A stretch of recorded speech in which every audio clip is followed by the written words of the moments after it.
Kazal Ilari Kim Kinuchi, born August 13, 1991, is a Filipino-Japanese actress.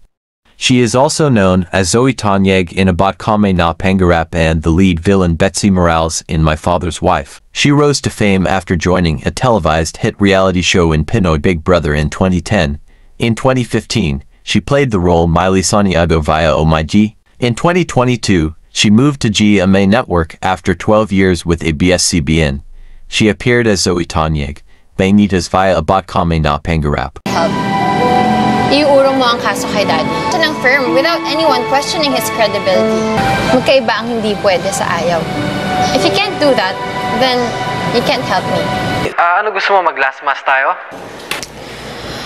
Nagkausap na ba kayo ni Nikki? I see.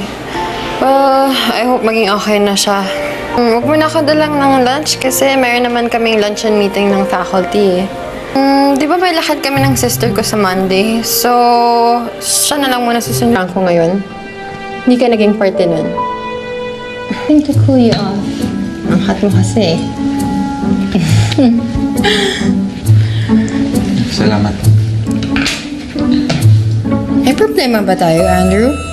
Alam ko na you're acting weird. Is this about tito? Nalaman natin sa issues nila. Wait. Are you my boyfriend? Magkatrabaho pa lang naman tayo. Baka naman fall ka na sa akin? Ha? Naawa ba kayo sa akin?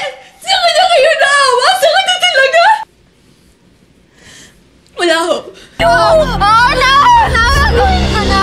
Please, huwag mo saktan! Please! Gusto mo sa bahay niyo ako mag-ina. Ayoko rin namang idamay ka sa pagbibitter. Wala man lang, hi, hello, how are you? Question and answer portion agad.